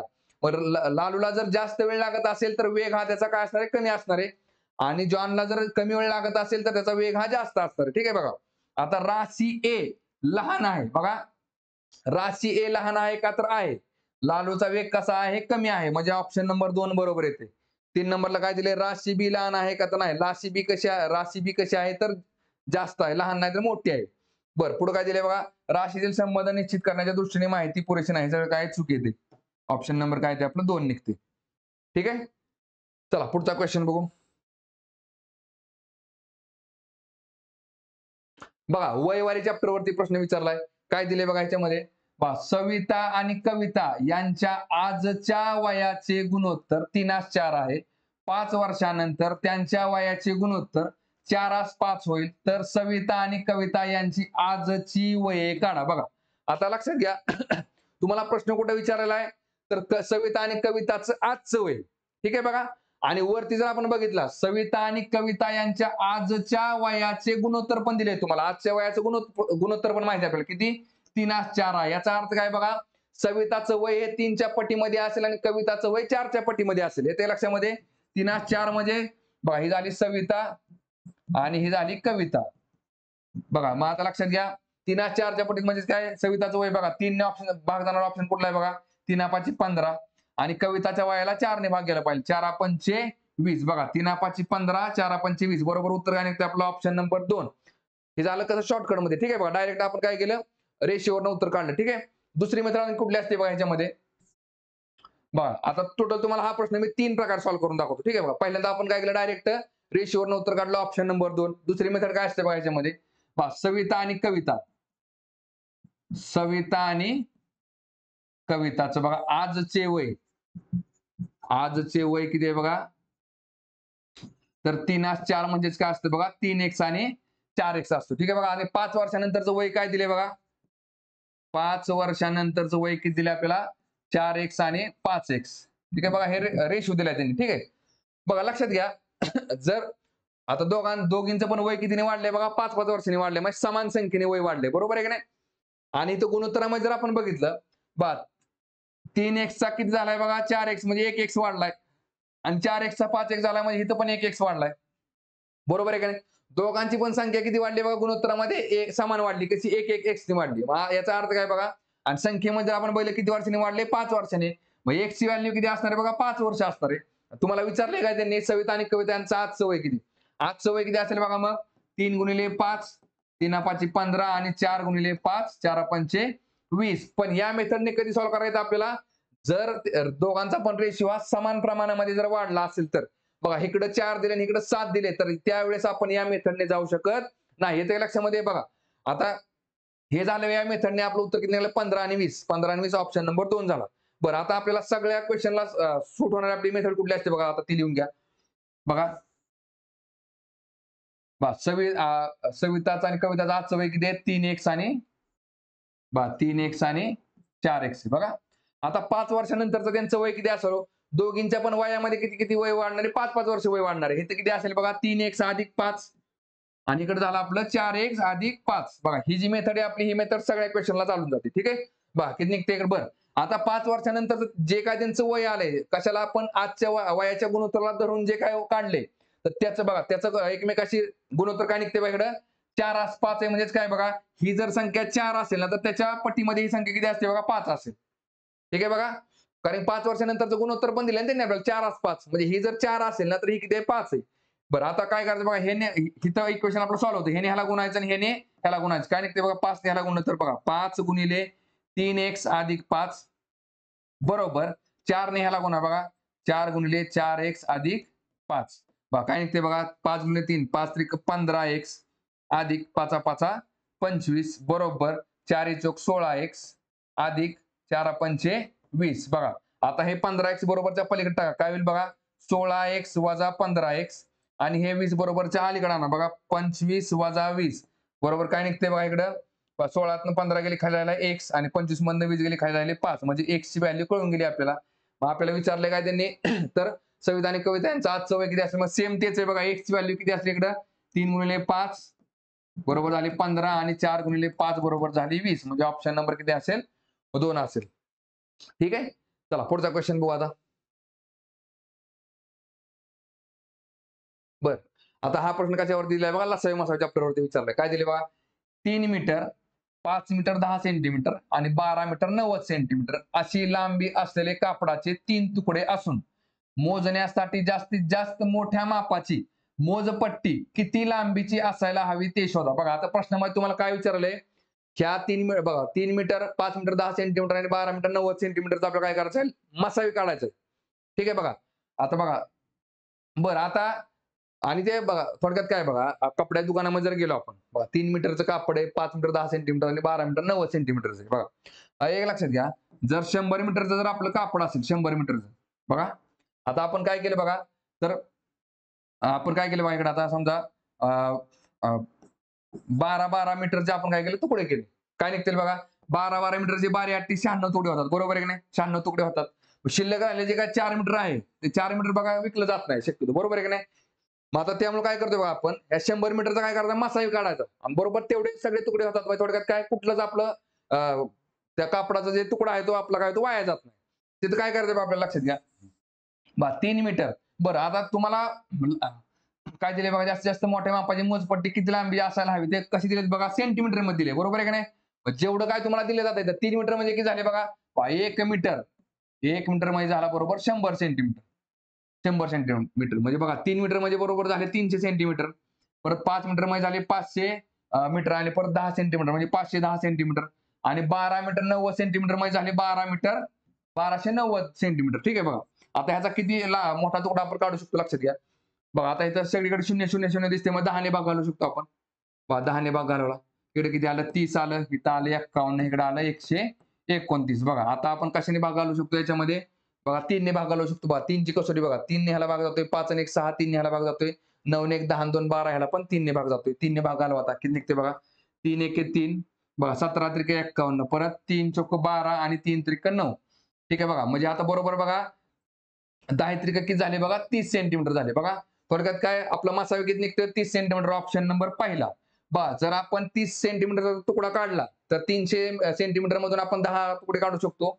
510 चे आपल्याला 17 तुकडे काढता येतील आणि 1290 चे आपल्याला 43 तुकडे काढता येतील. आणि बघा पाठीमागचा जो प्रश्न होता तो कुठं विचारला होता आपल्याला इथं प्रश्न विचारला होता. ठीक आहे बघा तर तुकड्यांची संख्या किती इथं कुठं विचारला आपल्याला तर तुकड्याची लांबी किती तर किती असणार आहे बघा 30 सेंटीमीटर ऑप्शन नंबर पहिला. ठीक आहे. चला पुढचा क्वेश्चन बघू आता. बघा एरिया आणि एरियावरती प्रश्न विचारला. काय दिले बघा आकृती ए व आकृती बी ही चौरस क्षेत्रे आहेत. पहा ए चौरसाची बाजू 8 सेंटीमीटर आहे. बघा ए चौरसाची बाजू आहे तर बी चौरसाचा कर्ण 8 सेंटीमीटर लांबीचा आहे. याचा कर्ण किती दिले 8 सेंटीमीटर लांबीचा आहे. तर या दोन क्षेत्रफळातील फरक किती बघा आता बघा चौकोन घेतला काय आणि आयत घेतला काय बघा. हा झाला चौकोन आणि बघा हा झाला चौकोन आणि हा झाला आयत. ठीक आहे बघा, चौकोन आणि आयत जरी असला तरी क्षेत्रफळ काढताना काय बघा, तर आयताचं काय असतं बघा, लांबी गुणिले रुंदी. लांबी गुणिले रुंदी. आणि इकडं चौकोनाला पण तेच आहे, लांबी गुणिले रुंदी. काय असते बघा, लांबी गुणिले इकडे काय असते रुंदी. पण चौरसाच्या दोन्ही बाजू सारख्या असतात, त्यामुळे आपण काय करतो, एक बाजू जर ए पकडली तर दुसरी पण बाजू एच असते. पण लक्षात ठेवताना काय लक्षात ठेवायचं, चौरस असू द्या किंवा आयत असू द्या, लांबी गुणिले रुंदी फक्त एवढं लक्षात ठेवायचं. ठीक आहे बघा. मग आता चौरसाचे क्षेत्रफळ बघा, चौरसाचे क्षेत्रफळ बघा किती निघणार आहे याचं. पहा एचं जर काढलं आपण बघा, ए चौरसाचे क्षेत्रफळ. ठीक आहे बघा. आता त्याची बघा लांबी माहिती आहे, सगळ्या लांबींची बेरीज किती आहे, सगळ्या लांबी किती असणार बघा, 8-8 सेंटीमीटर असणार. का चौकोन दिला त्यांनी आपल्याला, बरोबर आहे का. बघा आता किती असेल बघा इथं, बघा मग लांबी गुणिले रुंदी किंवा बघा हे जर आपण ए पकडलं तर हे पण ए, म्हणजे थोडक्यात काय, बाजूंचा वर्ग. बाजूंचा वर्गच म्हणजेच काय असतं बघा, चौरसाचे क्षेत्रफळ असते. ठीक आहे बघा. बघा किती निघेल बघा इकडं बघा, ए स्क्वेअर म्हणजेच काय, 8चा वर्ग बरोबर किती झाला, 64 सेंटीमीटर स्क्वेअर. बघा स्क्वेअर काय नाही तो सेंटीमीटरचा बघा, 8 गुणिले 8 केले ना आपण, 8 गुणिले 8. मग 8 हे काय सेंटीमीटर आहे, हे पण सेंटीमीटर, म्हणजे बरोबर काय झालं, 8 8 64. आणि सेंटीमीटर गुणिले सेंटीमीटर काय असतं बघा, सेंटीमीटर स्क्वेअर असतं. ठीक आहे, त्यामुळे किती आलं, 64 सेंटीमीटर. बरं पुढे काय दिले बघा आता, आणि दुसऱ्या बघा जो काय आकृती बी आहे त्याचा तुम्हाला बाजू माहित नाही, पण त्याचा तुम्हाला कर्ण माहिती आहे. बघा लक्षात कसं ठेवायचं बघा, आता हे जे केले का नाही आपण इथं, सेम तेच करा. काय लक्षात ठेवताना, लांबी गुणिले रुंदी, लांबी गुणिले रुंदी बरोबर किती, 8 गुणिले 8 बरोबर 64 सेंटीमीटर स्क्वेअर. थोडक्यात काय, ए गुणिले ए. ठीक आहे बघा. आता इथं दुसऱ्यांदा काय दिले बघा, बघा बी चौरसाचे क्षेत्रफळ, बी चौरसाचे क्षेत्रफळ. बघा आता हे लक्षात ठेवताना काय करा, लक्षात घ्या. आता आपण बघा डायरेक्ट चॅप्टर मध्ये पायथागोरस थेरम बघितला, बरोबर आहे का नाही बघा. आडवी बाजू एक काढली, उभी बाजू काढली, बरोबर काय निघतो, कर्ण निघतो, बरोबर आहे का नाही. आणि कधी पण ह्या दोन बाजूंपेक्षा कर्ण जो असतो ना तो काय असतो, मोठा असतो. बघा इथं पण लक्षात ठेवताना तेच करायचं बघा, कर्ण दिलाय ना, कर्ण गुणिले कर्ण, पण कर्ण हा मोठा असतो, बरोबर आहे का नाही. त्यामुळे डिवाइड बाय काय करायचं, 2 करायचं, म्हणजे लक्षात राहून जाते. बाकी किती येते इकडं, कर्ण किती दिलाय त्याने आपल्याला, 8 दिलाय. 8 गुणिले 8 भागिले किती आलं, 2 आलं. बघा बे के बे, बे चोक 8 म्हणजे 8 चोक झाले 32 सेंटीमीटर स्क्वेअर. आणि प्रश्न काय विचारला त्यांनी आपल्याला, तर या दोन क्षेत्रफळातील फरक किती किती असेल बघा, फरक दोन्हीतला 64 वजा 32 बरोबर किती झाले, 32 सेंटीमीटर स्क्वेअर. म्हणजे आपलं उत्तर किती असेल, ऑप्शन नंबर 2 असेल. ठीक आहे. चला पुढचा क्वेश्चन बघू आता. बघा रँकिंग चॅप्टरवरचा क्वेश्चन आहे, काय दिले बघा याच्यामध्ये, एका रांगेमध्ये ए डाव्या बाजूने 11व्या स्थानावर आहे. बघा ए कुठं किती आहे बघा, डाव्या बाजूने 11व्या स्थानावर आहे. बरं इथं डायरेक्ट ए हा 11व्या स्थानावर दाखवायचं नाही. काय, एच्या डाव्या साईडला किती जण आहेत, तर 10 जण आहेत. बघा हे 10 आणि हा एक 11, म्हणजे बघा +1 -1 आपला आन्सर चुकत नाही, लक्षात घ्या. परत काय दिले बघा, बरं ए हा डाव्या बाजूने 11व्या स्थानावर आहे, एच्या डाव्या बाजूला 10 जण आहेत. चला पुढे काय दिले बघा आता, आणि बी उजव्या बाजूने 10व्या स्थानावर आहे. बघा बी हा उजव्या बाजूने 10व्या स्थानावर आहे, म्हणजे बीच्या उजव्या साईडला किती, बीच्या आधी किती जण आहेत बघा, 9 जण आहेत. 9 ने 1 10, 10 ने 1 11. ठीक आहे बघा. आता पुढे काय दिले बघा, जर ए आणि बी यांच्या जागांची आदला बदल केली, बघा यांच्या जागांची आदला बदल केली तर काय निघते बघा, बीच्या जागाला ए आला, हे 9 ला 9 लिहून टाका. पहा परत एच्या जागेला कोणाला, बी आला, इकडे 10 ला 10 लिहून टाका. ठीक आहे बघा. आता परत काय दिले बघा, आदला बदल केली तर ए डाव्या बाजूने 18व्या स्थानावर आला, येतो. बघा ए कितव्या जागेवर आला, डाव्या बाजूने म्हटल्या, डाव्या बाजूने कितव्या स्थानावर आला, 18व्या स्थानावर आला. म्हणजे एच्या आधी किती जण असले पाहिजे, 17 जण असले पाहिजे. बघा 10 ने 1 11, 11 ने 6 17, 17 ने 1 18. येते लक्षामध्ये बघा, ए डाव्या बाजूने किती स्थानावर आला, जागा बदलल्यानंतर 18व्या स्थानावर. बघा 10 ने 1 11, 11 ने 6 17, 17 ने 1 18. आता प्रश्न काय विचारलाय आपल्याला, तर या रांगेमध्ये ए आणि बी खेरीज किती व्यक्ती आहेत, म्हणजे ए आणि बी सोडून त्या रांगेमध्ये एकूण किती व्यक्ती आहेत. किती आहेत बघा, 10 आणि 6 16, 10 अधिक 6 अधिक 9 म्हणजे किती आले बघा, 10 आणि 6 16, 16 आणि 9 झाले 25. येते लक्षामध्ये 9 6 15 10 25, म्हणजे ऑप्शन नंबर 3. आणि या रांगेमध्ये एकूण व्यक्ती किती आहेत विचारला असतं तर किती आला असतं, मग 25 26 27. ठीक आहे, 25 आणि 2 27. उत्तराला आपलं ऑप्शन नंबर 3. ठीक आहे. चला पुढचा क्वेश्चन बघू. बघा सरळ व्याज वरती प्रश्न दिलाय. काय दिले ह्याच्यामध्ये? रीनाने व्याजाच्या दरा इतक्या वर्षांसाठी सरळ व्याजाने 1200 रुपये कर्ज घेतले. जर तिने कर्ज फेडताना 432 रुपये व्याज दिले तर व्याजाचा दर किती होता? बघा आता सरळ व्याजामध्ये बघा फॉर्म्युला कसा असतो? बघा सरळ व्याज बरोबर बघा मुद्दल गुणिले मुदत गुणिले दर छेद 100. तुम्ही करता ना PNR. बघा PNR म्हणजेच काय? प्रिन्सिपल. एन म्हणजेच काय? Number of year. आर म्हणजेच काय? Rate of interest. ठीक आहे बघा, डिवाइड बाय 100 असते. मराठीमध्ये काय करतो आपण? आणि इकडे काय असतं बघा? इंटरेस्ट. बघा सिंपल इंटरेस्ट. बघा सरळ व्याज बरोबर मुद्दल गुणिले मुदत गुणिले दर. पी म्हणजे प्रिन्सिपल, एन म्हणजेच काय? नंबर ऑफ इयर, मुदत, आणि दर म्हणजेच काय? Rate of interest, R. ठीक आहे बघा, डिवाइड बाय 100 असं असते ते. बरं आता सरळ व्याज किती दिलंय बघा? त्यांनी आपल्याला 432 रुपये सरळ व्याज दिलेलं आहे. इज इक्वल टू मुद्दल किती आहे बघा? आपली 1200 रुपये मुद्दल आहे. 1200 रुपये व्याजाने घेतले, त्याचं व्याज भरलं 432 रुपये. ठीक आहे बघा.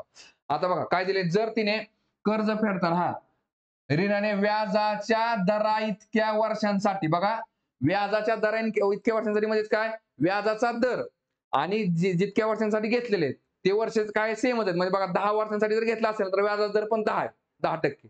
5 वर्षांसाठी घेतला असेल तर व्याजाचा दर पण किती आहे? 5%. इथं काय बघा? मुदत किती आहे बघा? तर मुदत किती आहे? X आहे. X वर्षांसाठी घेतले आणि किती टक्के दराने? तर 1% दरानेच घेतली त्यांनी, भागिले 100. बघा किती निघते आता इथं? चला ह्या 2 शून्याला हे 2 शून्य गेले. बघा आता किती निघते बघा? X गुणिले X किती झाले? X स्क्वेअर झाले. आणि हा 12 बरोबरच्या अलीकडे ना काय निघते बघा? 432 भागिले किती आले? 12. किती निघते बघा इकडं? 12 1 12, 12 त्रिक 36, 12 त्रिक 36, खाली राहिले 7 आणि 12 सक्क 72. म्हणजे x square is equal to 36 आला तर x बरोबर किती असेल बघा? x बरोबर झाला 6. x square is equal to 36 तर x बरोबर झाला 6. म्हणजे बघा 1200 रुपये तिने 6 वर्षांसाठी 6% दराने घेतले तर त्याचं व्याज किती झालं? 432 रुपये. उत्तर असेल आपला ऑप्शन नंबर 2. ठीक आहे, चला पुढचा क्वेश्चन बघू आता. बघा पर्सेंटेज चॅप्टर वरती क्वेश्चन दिलाय. काय दिलंय याच्यामध्ये? जर A 60% B आहे, B 40% C आहे, C 20% D आहे तर 6D हे 20A च्या किती टक्के आहे? बरं आता काय दिलंय बघा? ABCD मानून घ्या इकडे. A B C आणि D. 3-4 प्रकारे हा क्वेश्चन सॉल्व्ह करता येतो. ठीक आहे बघा. आता आपण काय करू? जसं दिले ना त्या प्रकारे आपण मांडणी करू. काय दिले बघा? जर A 60% B आहे, बघा 60% A किती आहे बघा? तर 60% B आहे. म्हणजे बघा B जर 100 असेल तर A किती आहे बघा? 60. A काय म्हटलं आपल्याला? B च्या 60% आहे. म्हणजे A हा 60% B आहे. पुढे काय दिले बघा? B किती दिले बघा? 40% C आहे. आता बघा B ची जी व्हॅल्यू आहे किती? 100. ही काय आहे बघा? तर C च्या 40%. बघा हे लक्षात येते का? B ही किती आहे बघा? 40%. बघा काय दिलेलं आहे? B 40% C आहे. म्हणजे B किती आहे? 100 आहे ना. ही 100 ची काय व्हॅल्यू आहे? ती C च्या किती आहे? तर 40%. हे 100 म्हणजे 40% तर 100% म्हणजे किती? म्हणजे C ची व्हॅल्यू निघून झाली तर किती निघते बघा इथं आपल्याला? चला बघा ह्या शून्याला हा शून्य गेला. हा शून्य गेला बघा. बे दुनी 4 आणि बे पंचे 10. बघा बे एक बे, बे पंचे 10. म्हणजे 50 गुणिले 5 केले की 5 5 25 किती निघते? 250 निघते. बघा आता D म्हणजे किती दिलाय बघा आपल्याला? चला D म्हणजे किती दिलाय? तर बघा C 20% D आहे. बघा तर C किती आहे? 250 आहे. बरोबर आहे की नाही? आणि 250 ही जी काही व्हॅल्यू आहे ती D च्या किती आहे बघा? तर 20%. तर मग 100% म्हणजे किती? बाकी निघते 20 एके 20, 20 पाचा 100 म्हणजे 25 पाचा किती निघाले बघा? 125. आणि वरती हा शून्य म्हणजे किती निघाले? 1250. बरं आता पुढे काय दिले बघा? तर 6D हे 20A च्या किती बघा? कुणाच्या म्हटलेलं आहे? जिथं च्या असतो ना ते छेदाला असतं. 6D हे बघा 6D हे काय म्हटलंय बघा? 20A च्या किती टक्के आहे? म्हणजे गुणिले 100. बघा D ची व्हॅल्यू किती निघाली आपली? 1250. बघा लिहा इकडं. 6 गुणिले 1250 भागिले 20 गुणिले A ची व्हॅल्यू किती आली बघा? आपली A ची व्हॅल्यू 60 आहे. इकडे 60 ला लिहा आणि गुणिले 100 करा. किती निघते बघा याच्यामध्ये? चला ह्या शून्याला हा शून्य गेला, ह्या शून्याला हा शून्य गेला.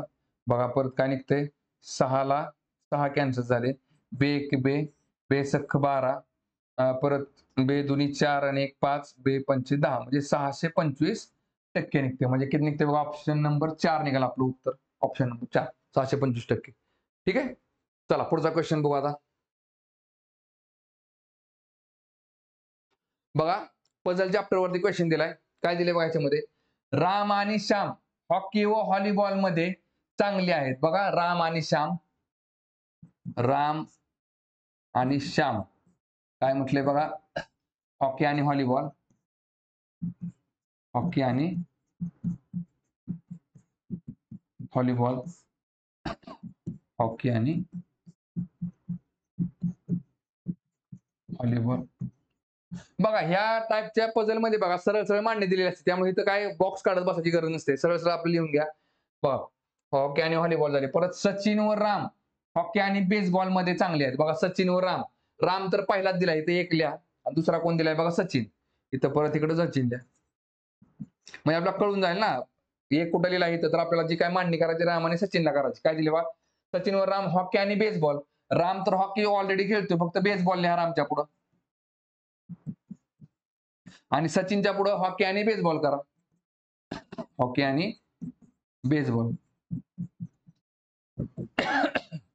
बरं पुढे काय दिले बघा, गौरव आणि श्याम. बघा गौरव आणि श्याम काय दिले बघा, व्हॉलीबॉल व क्रिकेटमध्ये चांगली आहेत. बघा गौरव आणि श्याम, श्याम तर ऑलरेडी आहे, दोन करा. आता फक्त 2 ला फक्त गौरव लिहायचं. ठेवा गौरव आणि श्याम आणि गौरव काय म्हटले बघा, व्हॉलीबॉल व क्रिकेटमध्ये चांगले आहेत. बघा श्याम व्हॉलीबॉल मध्ये तर ऑलरेडी लिहिलाय आपण, आता फक्त कशामध्ये लिहायचं, क्रिकेटमध्ये.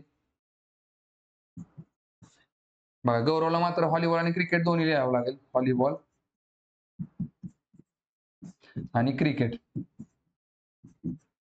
चला पुढे काय दिले बघा, सचिन गौरव आणि सागर. बघा सचिन गौरव आणि सागर, सचिन गौरव आणि फक्त सागर लिहा इकडं, सागर हे 3 लिहा, 3 3 आणि 3, सचिन गौरव आणि सागर. काय म्हटले बघा, बेसबॉल व फुटबॉल मध्ये चांगली आहेत. बेसबॉल आणि फुटबॉल मध्ये, बघा बेसबॉल मध्ये हा लिहिलाय आपण, आता इथे फक्त फुटबॉल लिहा, बेसबॉल आणि फुटबॉल. लगेच 3 नंबर येत आहे, त्याला बेसबॉल आणि फुटबॉल लिहा, बेसबॉल आणि फुटबॉल. आणि 3 नंबर इथं सागर लिहा, इथं पण बेसबॉल आणि फुटबॉल करा, बेसबॉल आणि फुटबॉल. हा तर काय म्हटले बघा, तर बेसबॉल, क्रिकेट, व्हॉलीबॉल आणि फुटबॉल या सर्वांमध्ये चांगला कोण आहे. बघा बेसबॉल, क्रिकेट, बघा काय गौरव बघा बेसबॉल मध्ये आहे, क्रिकेट मध्ये आहे, व्हॉलीबॉल मध्ये आहे, फुटबॉल मध्ये पण आहे. या सर्वांमध्ये चांगला कोण आहे, तर गौरव आहे. ठीक आहे बघा, गौरव 4 मध्ये चांगला आहे, ऑप्शन नंबर 3 असेल. ठीक आहे, चला पुढचा क्वेश्चन बघू आता. बघा कोडिंग डिकोडिंग वरचा प्रश्न आहे. काय दिले बघा याच्यामध्ये, एका सांकेतिक भाषेत कमल इज काय दिले बघा, कमलचा कोड दिला इकडं. ठीक आहे बघा, कमलला काय दिले, 16 26 14 परत 26 आणि 15. तर बघा आता अल्फाबेट मध्ये जर आपण बघितलं बघा, ए ते झेड अल्फाबेट असतात, बरोबर आहे, ए ते एम एन आणि इकडं झेड. बघा आता सगळे पाठ करत बघा, सगळे काय क्वेश्चन सॉल्व्ह करताना लिहित बसण्यापेक्षा बघा, एक हा सुरुवातीला किती नंबरला असतो बघा, 1 नंबरला असतो.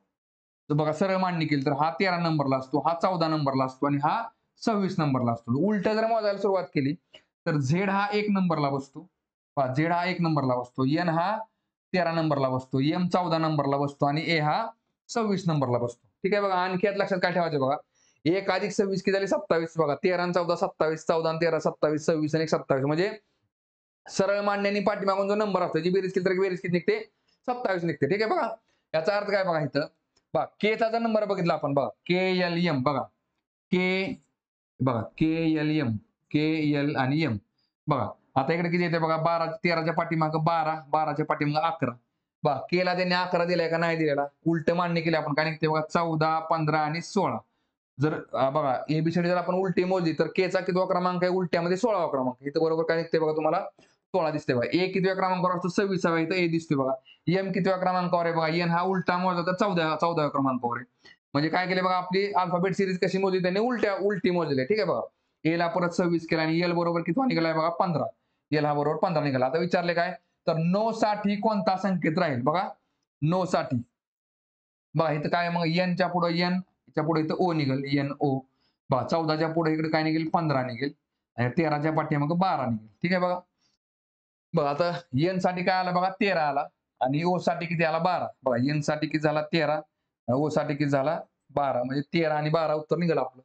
उत्तर किती निघतंय बघा ऑप्शन नंबर पहिला 13-12. ठीक आहे बघा. ठीक आहे. चला पुढचा क्वेश्चन बघू आता. बघा ब्लड रिलेशन मध्ये कोलिड ब्लड रिलेशन टाईप असतो त्याच्यावर आपल्याला प्रश्न विचारलाय. तर बघा प्रश्नामध्ये काय असतं लक्षात घ्या. आधी प्रश्न वाचून घ्या. काय दिले बघा. तर आर, टी व एम ही भावंडे आहेत हे दर्शवणारा नातेसाखळी निवडा. आता आर, टी, एम भावंडे आहेत म्हणजेच काय? हे तिघे एकमेकांचे भाऊ बहीण असले पाहिजे. ठीक आहे. बरं आता सुरुवातीला काय करायचं बघा. हे जे कोड आहेत कधी पण लक्षात ठेवायचं. हा जो मधला कोड आहे डॉलर, हॅश, स्टार, @ हा कोड पुढच्या अल्फाबेटसाठी आहे का पाठीमागच्या अल्फाबेटसाठी ते आधी चेक करून घ्यायचं. बघा काय दिले तुम्हाला A $B चा अर्थ ए हे बी चे वडील आहेत म्हणजे बघा ए वडील आहेत कुणाचे बी चे याचा अर्थ कोड कोणासाठी दिलेला आहे तर पाठीमागच्या व्यक्तीसाठी. याच्यात आपल्याला काय कळतं तर बघा बरं याच्यातनं काय कळतं बघा तर पाठीमागच्या व्यक्तीचं आपल्याला जेंडर कळून जातं. ठीक आहे बघा. बरं कारण आजपर्यंत आपल्याला जेवढे प्रश्न दिले त्याच्यामध्ये कोड जो आहे तो पाठीमागच्या अल्फाबेटसाठी दिलेला आहे. पण कदाचित आपल्याला कधी-कधी उलट पण देऊ शकतील एखाद्या वेळेस. काय तर बी हे ए चे वडील आहेत असं पण देऊ शकतील. ठीक आहे. बरं त्यामुळे सुरुवातीला काय करायचं कोड हा पाठीमागच्या अल्फाबेटसाठी का पुढच्या अल्फाबेटसाठी तेवढं चेक करून घ्यायचं. ठीक आहे. चला आता ह्याच्यामध्ये दुसरं काय दिलंय बघा आर टी एम ही काय दिलं भावंडे.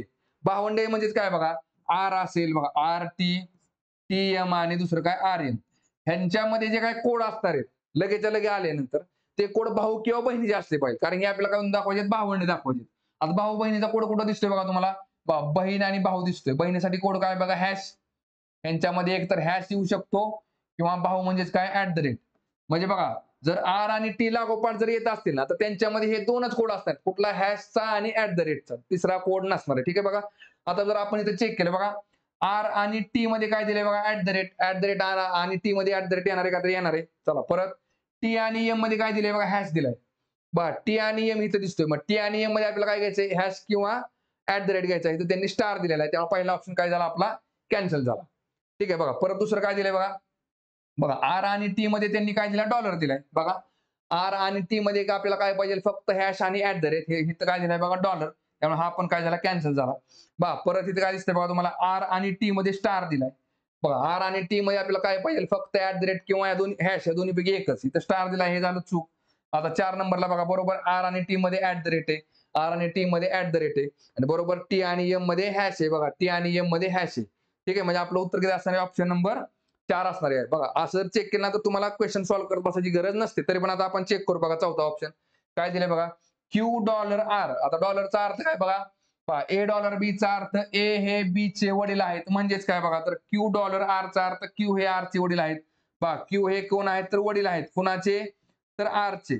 तर बघा ह्याच्यामध्ये काय करायचं चौकोनाला काय करायचं पुरुष करायचं त्रिकोणाला काय करायचं स्त्री करायचं.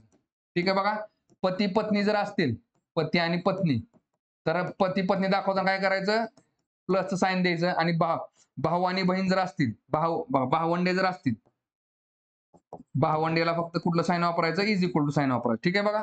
बरं आता आपण क्वेश्चन सॉल्व्ह करू बघा. क्यू हे काय आहेत आर चे वडील आहेत. पुढे काय दिले बघा आर @t चा अर्थ काय बघा B चा अर्थ ए हा B चा भाऊ आहे म्हणजेच काय आर @t चा अर्थ आर हा T चा भाऊ आहे. बघा आर हा भाऊ आहे कुणाचा तर T चा. बघा भावंडे असल्यामुळे काय केलं = साइन देऊन टाकलं मी. बरं पुढे काय दिलंय बघा T#M हॅश कोणासाठी वापरलाय बघा तर A#B चा अर्थ ए ही B ची बहीण आहे म्हणजेच काय T#M चा अर्थ T ही M ची बहीण आहे. बघा ती ही बहीण आहे कुणाची तर M ची. बघा आता ह्याच्यामध्ये काय दिसतंय तुम्हाला आर टी आणि एम मध्ये साइन दिसते बरोबर आहे का बघा आर हा टी आणि एम चा भाऊ आहे.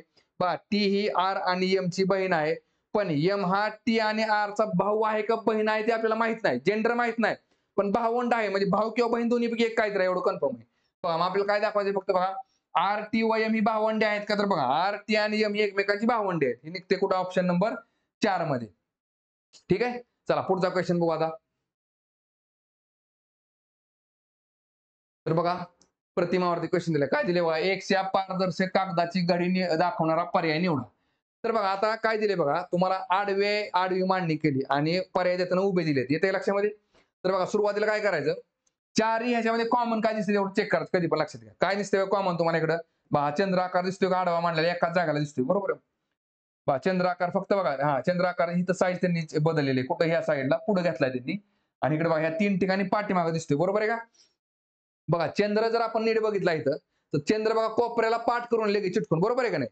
इथं जर चंद्र बघितला आणि तुम्ही, तर तो कोपऱ्याला पाठ करून दिसत नाही, बरोबर आहे का? म्हणजे बघा ह्या 3 पैकी आपण एक ही घेऊ शकतो. म्हणजे त्या लक्षामध्ये ही 3 नंबर कॅन्सल करा बघा. म्हणजे आपण बघा चंद्राला फोकस करून सगळ्या डायग्राम आपण त्या ठिकाणी काय करू शकतो, गाड्या काढू शकतो. ठीक आहे बघा, चंद्राच्या ठिकाणी. आणि हिथं ज्या ज्या काही गाड्या आहेत ना, त्या परत आपल्याला उभ्या करून चेक करायचे बघा. आता लक्षात घ्या, हिथं जर आपण फोकस केलं, ह्या ह्या ह्या डायग्रामवरून सगळ्यांच्या गाड्या आणायच्या. तर बघा आता इथल्या इथं जर बघा, ही घडी जर मी ह्या जागेला घातली इथल्या इथं, तर ही बाजू कुठं जाणार आहे? ह्या साईडला जाणार आहे. बरोबर हा त्रिकोण ह्या त्रिकोणावरती जाईल बघा, ऍज इट इज कसा येईल बघा, असा येईल, बरोबर आहे का? म्हणजे इथं त्रिकोण तयार होईल. बघा आता त्रिकोण कुठं कुठं दिसतोय बघा तुम्हाला, बरोबर चंद्राच्या वरच्या साईडला त्रिकोण आहे बघा. स्टार दिसतोय बघा, चंद्राच्या वरच्या साईडला स्टार आहे, चंद्राच्या वरच्या साईडला स्टार आहे. तिथं चंद्राच्या वर स्टार दिसत नाही, तर पण स्टार दिसत नाही. 3 आणि 4 काय झाले? कॅन्सल झाले. आता बघा ज्या 2 डायग्राम निघाला त्याच्यामधले कॉमन काय काय ते आधी चेक करून घ्या बघा. बघा चंद्र सेम दिसतोय. बघा स्टारला स्टार सेम आहे बघा, ह्या एरोला ही एरो सेम दिसतोय बघा, काळा. बरोबर दिसतोय बघा. परत हा जो आतला एरो दिसतोय बघा तुम्हाला, हा पण सेम आहे बघा हा. मग हे काय आपल्याला चेक करायची गरज नाही. आता फक्त काय बघा, हे दोन ही डायग्राम आपल्याला फक्त चेक करायची, ही आकार कसा असेल बघा. आता लक्षात घ्या, ही जर आकार आपण बघितला इथं, तर बघा ह्याची पाठीमागची जी बाजू दिसते तुम्हाला, पाठीमागची बाजू, बरोबर आहे का? ही जी काय बाजू दिसते तुम्हाला, ही बाजू आतल्या साईडला आहे. कुठल्याच रेषेला चिटकून नाही. घडी बघा, ही घडी जरी तुम्ही अशी घातली, तरी बघा हा बाण कुठं जाईल? बघा ही जी बाजू आहे का नाही, घडी तुम्ही कशी जरी घातली ना, तर ह्या साईडला घडी निघणार. येते लक्षामध्ये? बघा घडी कशी निघेल ती बघा, म्हणजे ही ह्या साईडला जरी घेतलं तुम्ही, तर घडी बघा, घडी आतल्या साईडला येणार आहे, आतल्या साईडला. ह्या रेषेला चिटकून येणार नाही. इथं जर तुम्ही बघितलं बघा, ही घडीचं बघा, ह्या बाणाची जशी शेपूट दिसते पाठीमागचं, ती कशाला दिसते बघा, चिटकून आलेलं, ह्या लाईनला चिटकून आलेलं. इथल्या साईडला कुठे दिसतंय बघा, आतल्या साईडला. इथं पण कसं दिसतंय बघा तुम्हाला, आतल्या साईडला. ठीक आहे. त्याच्यामुळे 2 आणि 1 मध्ये कुठला पर्याय असणार आहे? आपला ऑप्शन नंबर पहिला. ठीक आहे. चला पुढचा क्वेश्चन बघू. बघा हे आपण प्रतिमेवरती क्वेश्चन दिलाय. काय दिले बघा, दिलेल्या पर्यायी आकृत्यातून अशी आकृती निवडा की ज्या आकृतीमध्ये एक्स पूर्ण होईल. ठीक आहे, आपल्याला आकृती पूर्ण करायची बघा. आता काय निघेल बघा, ही जर अशी रेष मारली मी इथं, तर हे इथं असं निघेल, बरोबर आहे का? परत हे जर इथं कंप्लीट केलं, तर इथं ही रेष निघेल, बरोबर आहे का? बघा आता ही रेष कुठं कुठं दिसते बघा, कारण आकृतीचा आकार तर सेमच दिलाय सगळीकडे, चारही बाजूला हिथला आकार दिलाय. अशी रेष कुठं कुठं दिसते बघा, इथे एक दिसते, इथे एक दिसते बघा. 4 नंबर आणि 1 नंबर कॅन्सल झाला बघा. ही जी रेष आहे का, ही रेष इथं पण आहे, इथं पण आहे. ठीक आहे बघा. दोन्हीमध्ये बघा आता सी पर्यंत तर सेम आहे. बघा हे जर असं काढलं आपण, हे इथं घेतलं, तर हे काय आले बघा, ह्याला हे असं येणार आहे, बरोबर आहे का? आणि हे इथं जाणार आहे. अशी डायग्राम कुठं दिसते बघा आपल्याला, ऑप्शन मध्ये जर बघितलं आपण, तर बरोबर ऑप्शन नंबर कुठं दिसते बघा, इथं 3 नंबर मध्ये दिसते बघा. ऑप्शन नंबर काय असेल? 3 असेल. ठीक आहे बघा, अशी आकृती कुठं ऑप्शन नंबर 3 मध्ये दिसते. ठीक आहे. चला पुढचा क्वेश्चन बघू आता. बघा काय दिलेले, मिसिंग कॅरेक्टर वरती क्वेश्चन दिलाय. काय दिले बघा, दिलेल्या चौरसात प्रश्नचिन्हाच्या जागी कोणता पर्याय येईल? बघा काय दिसते बघा, 4 आणि 2 किती झाले? 6. 6 आणि 7 झाले 13. 8 आणि 2 किती निघेल बघा? 10 निघेल. ठीक आहे बघा, 2 तर आला.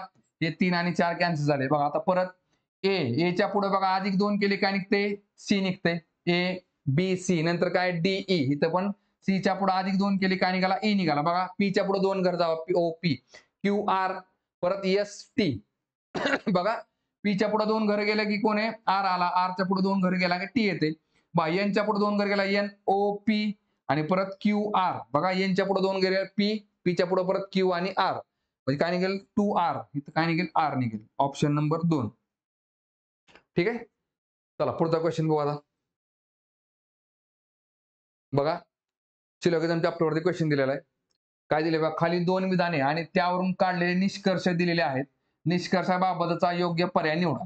आता बघा सिलोगिझमचे क्वेश्चन सॉल्व्ह करताना सुरुवातीला काय करायचं, निष्कर्ष जे तुम्हाला दिलेले आहेत ते होकारार्थी आहेत का नकारार्थी आहेत? बघा काय दिले तुम्हाला, आहेत आहेत आहेत आहेत, म्हणजे सगळे निष्कर्ष तुमचे कसे आहेत? तर होकारार्थी आहेत. होकारार्थी त्याचा अर्थ काय बघा, जे काय तुम्हाला विधान दिलेले आहे त्या विधानामधून जे काय आपण एक डायग्राम काढले, स्टँडर्ड डायग्राम, ते एका डायग्रामवरून आपले 4 निष्कर्ष बरोबर किंवा चूक निघतात. ठीक आहे बघा. यासाठी आपल्याला पॉसिबिलिटी म्हणजे शक्यता डायग्राम काढायची गरज नसते. ठीक आहे बघा. काय दिसते, काही झाडे फांदे आहेत. बघा काही झाडांचा काही पार्ट काय बघा, फांद्या आहेत. आणि पुढे काय दिले बघा, सर्व फांद्या टोप्या आहेत. बघा सर्व फांद्या काय आहेत? टोप्या आहेत. सर्व फांद्या टोप्या आहेत. ठीक आहे बघा. काही झाडे फांद्या आहेत आणि सर्व फांद्या टोप्या आहेत. ठीक आहे, ही झाली आपली स्टँडर्ड डायग्राम. त्याला काय म्हणतो आपण? Standard diagram.